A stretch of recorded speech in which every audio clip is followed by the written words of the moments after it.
Clifton Jameson had arrived at Elmridge Academy at 5:42 a.m. for the past 27 years. This morning was no different.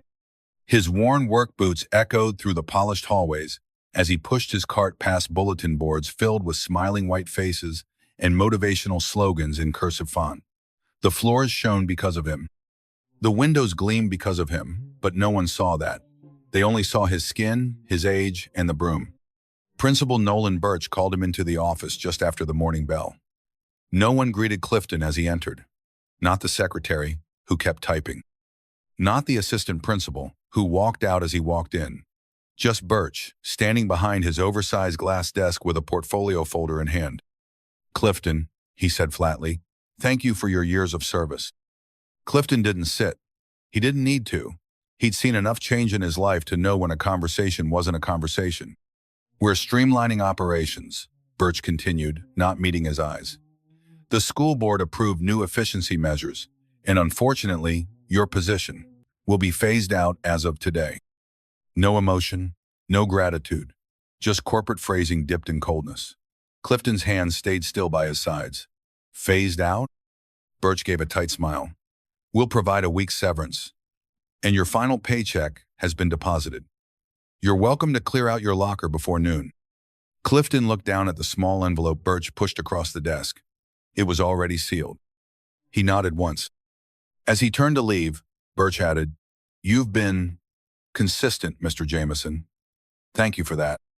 That word again, consistent. Not excellent, not dependable, not kind. Just consistent, like an old cog in a machine that no longer fit the design. Clifton walked out without a word. By the time lunch hour came, the whispers had already started. Did they really let him go? Just like that? Because he's old? No, it's budget cuts. They're replacing him with someone younger. But everyone knew.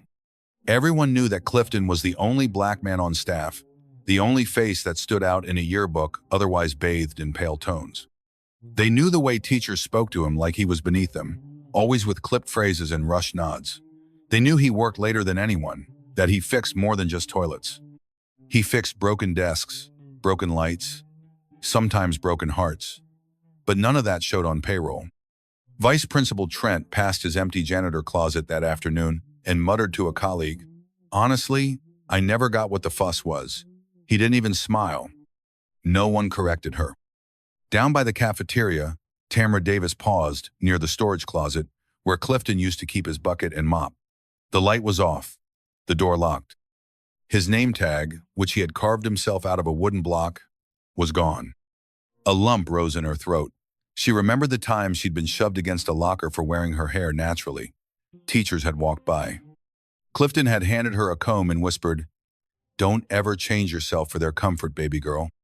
She clenched her jaw and turned away. At 3:00 p.m., as students packed up and teachers prepared for their meetings, Clifton Jameson walked out of Elmridge for the last time.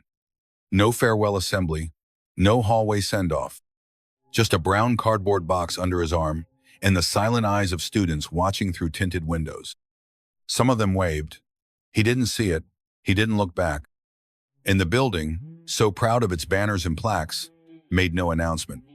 Because men like Clifton weren't meant to be remembered. They were meant to disappear.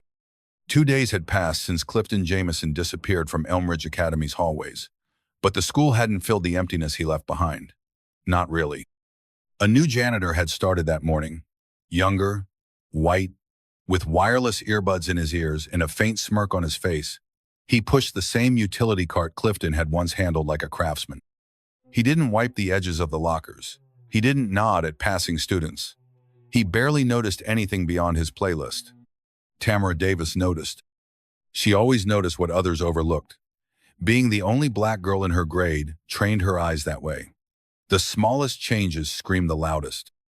And the hallway outside the girls' locker room felt colder without Clifton's quiet humming echoing in the distance. She walked slower that day. She passed the cafeteria, where he once reminded her to eat when she skipped lunch after a bad grade. She passed the library steps where she'd once tripped, bloodied her knee, and only Clifton had seen her crouch behind the bushes, hiding her tears. Tamara remembered the Band-Aid he gave her. It wasn't from the school's sterile first aid kit. It was one he brought from home, brown like her skin.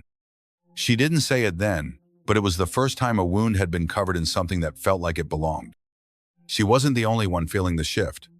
Deshaun, a lanky 11th grader in ROTC, stopped showing up early for morning drill. Wasn't the drills? He admitted to his friend Marcus. It was Mr. Clifton.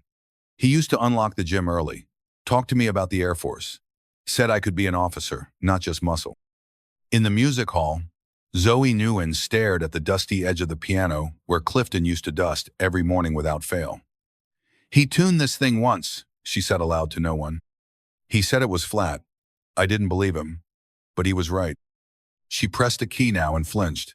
No one had cleaned it in days. Faculty, on the other hand, had adjusted quickly. During a staff meeting, Vice Principal Trent praised the smooth transition in facilities and thanked the new hire for bringing a fresh energy. Some teachers nodded along. Others looked down at their tablets, pretending not to remember. Mr. Delgado, the chemistry teacher, cleared his throat. Has anyone checked on Mr. Jameson? He was here longer than all of us. Birch waved the comment off. It's done. Let's stay focused on the spring semester. It wasn't just age that got Clifton fired. That's what they wanted people to believe. But Tamara had heard the laughter behind the closed faculty lounge door last year when Clifton walked by. She heard Birch say, "We look like a damn service center with him in that uniform walking the halls." They never said it outright, never needed to. The disdain was always buried in tone, in the refusal to invite him to staff breakfast, in the way security followed him when a student's phone went missing. He was always first to be doubted, last to be thanked. After school, Tamara sat alone on the back steps, tracing the groove Clifton once carved into the stone with a screwdriver. A small heart, barely visible unless you knew where to look. She touched it lightly and whispered, "You mattered here."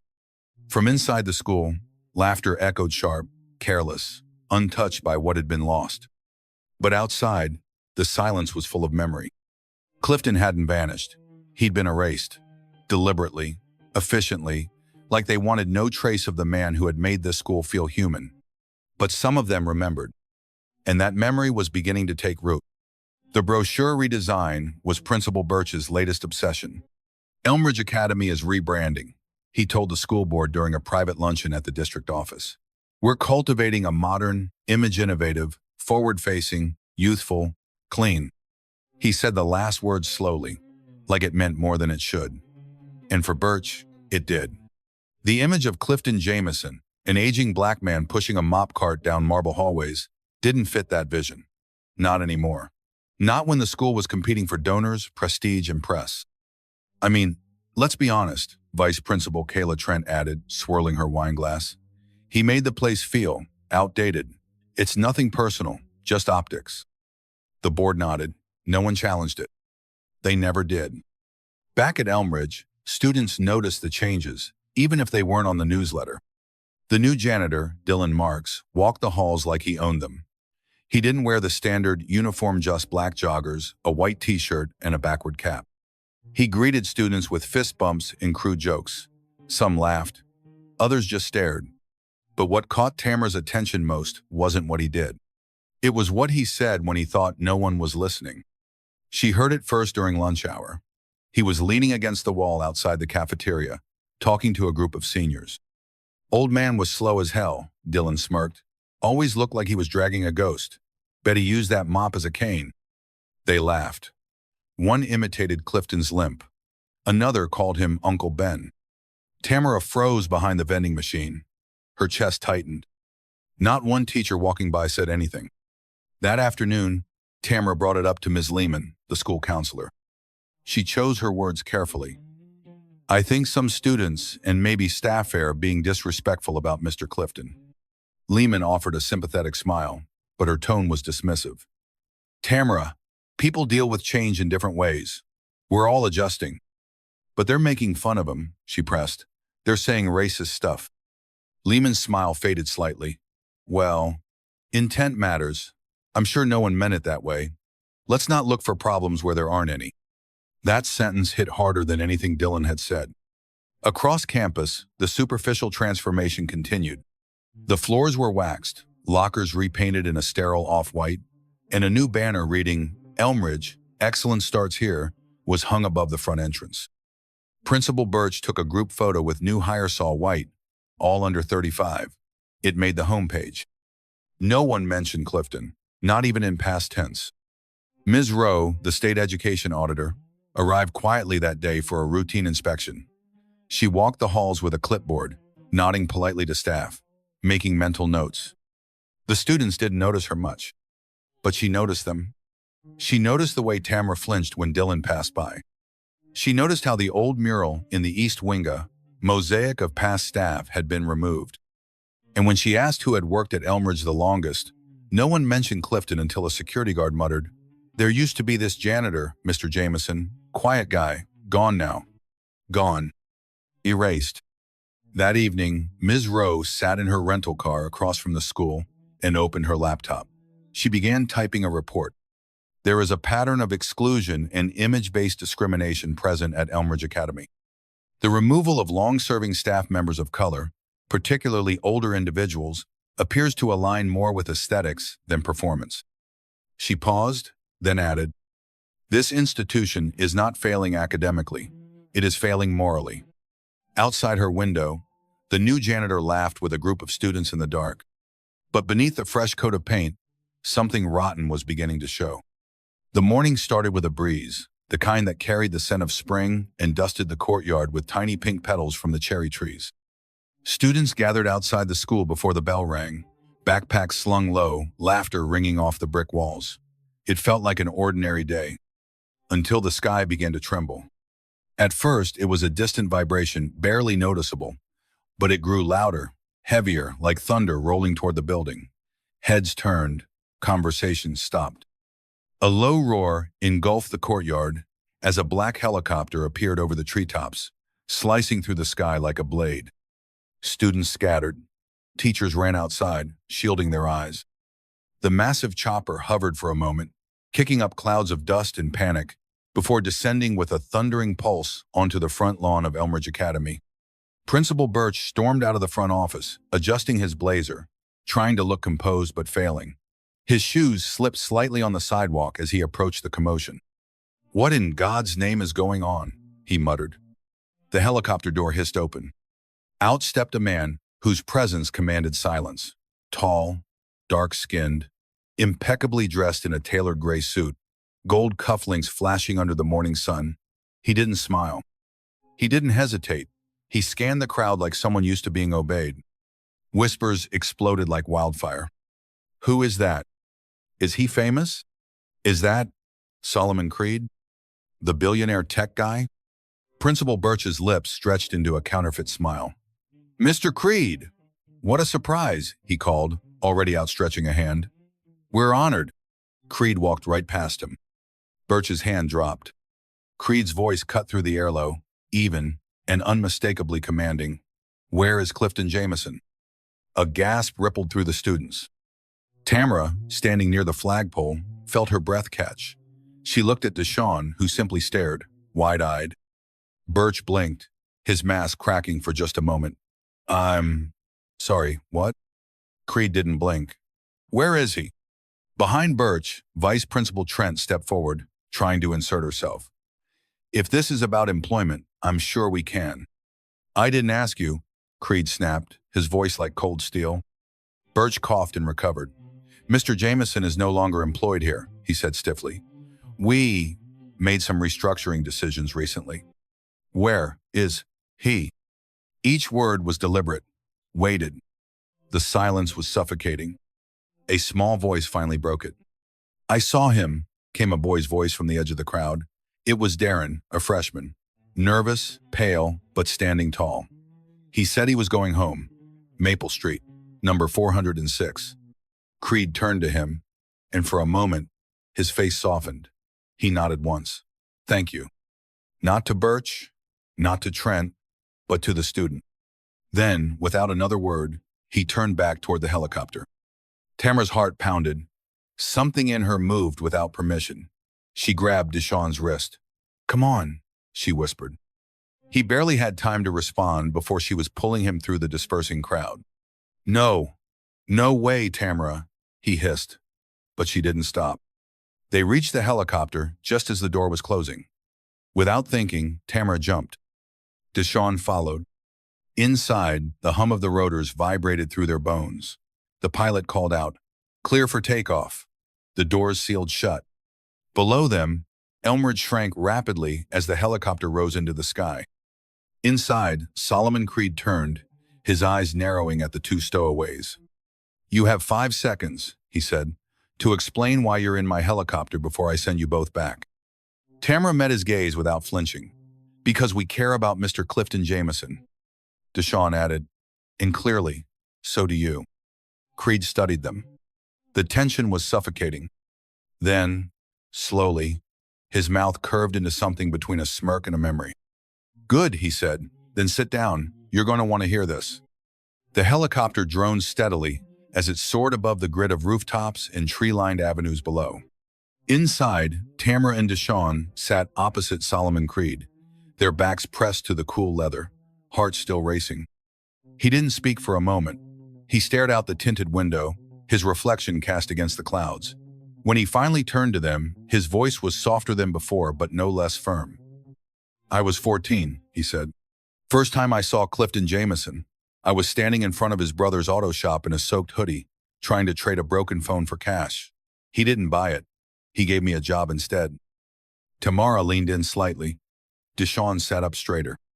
"I swept floors, took out trash, changed oil, messed up more than I got right. Most folks thought I was just another black kid with bad attitude and worse odds. But Clifton didn't. He saw past all that." His jaw clenched at the memory. "They told him I was a risk, that I'd steal, that I didn't belong. One teacher even came to the shop and warned him, said I was troubled." He paused. "They use that word the way people like that always do, like a shield, like an excuse not to care." Deshawn nodded slowly, eyes fixed on him. "But Clifton didn't flinch," Solomon continued. "He looked that teacher in the eye and said, 'Then maybe the problem's not the boy, it's what you refuse to see in him.'" Tamara's throat tightened. Solomon looked at them now, more present, more raw. "Clifton taught me how to sand rust off an axle. But more than that, he taught me how to stand straight in a world that always tried to bend me.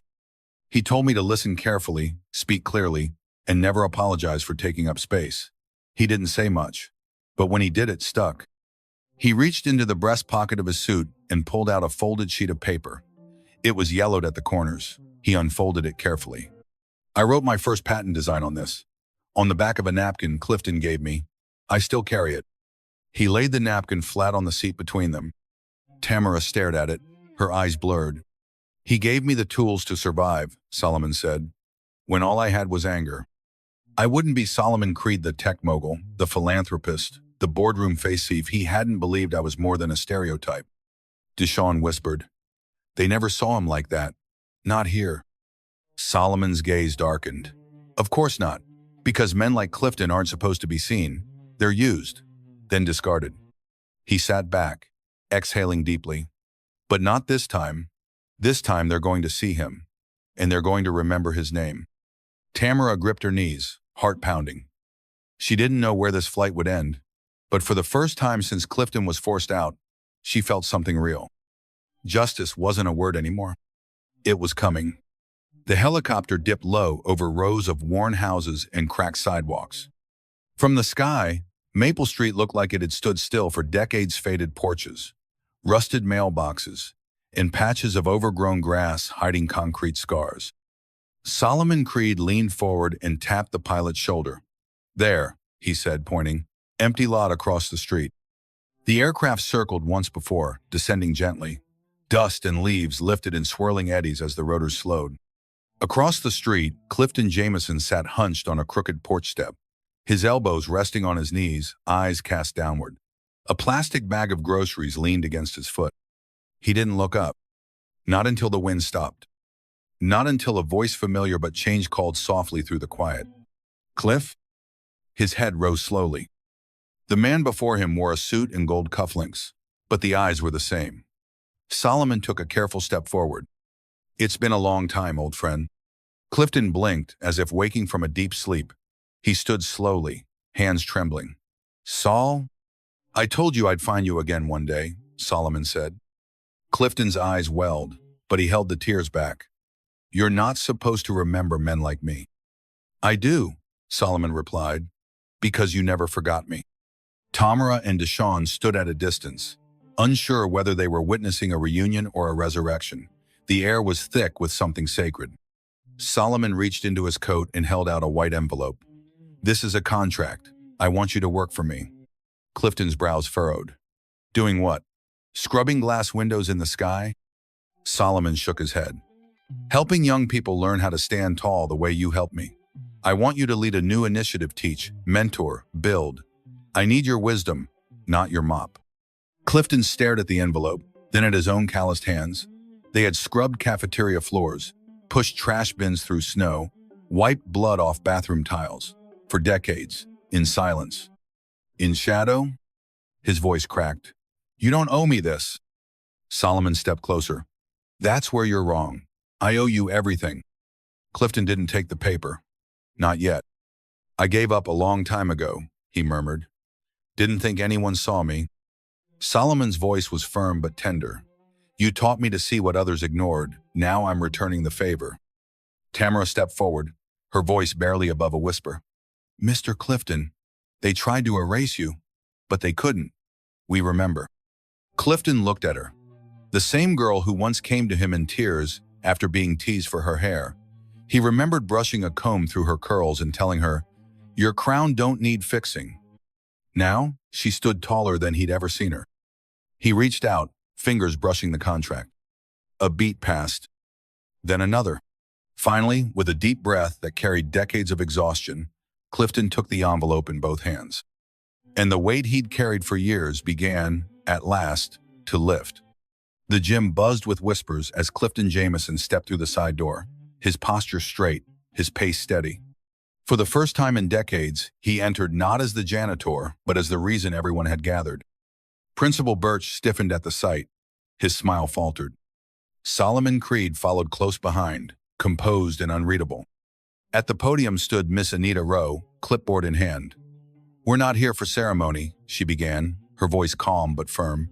"We're here to address what was ignored." She motioned to Clifton. This man gave nearly 3 decades to Elmridge. His removal was not only disrespectful, it was racially motivated. A school that prides itself on excellence chose image over integrity. Students murmured. Teachers looked at the floor. Clifton approached the mic. He didn't speak right away. Then quietly, "I wasn't fired because I couldn't mop fast enough. I was fired because they didn't want someone who looked like me front and center." The words hit like a dropped weight. Principal Birch stepped forward, flustered. "Mr. Jamison, let's not turn this into—" Clifton held up a hand. "I'm speaking." He turned back to the students. "I stayed here because some of you needed to see a man like me show up. Every day. Not angry, just present. I didn't need a spotlight, just space to exist."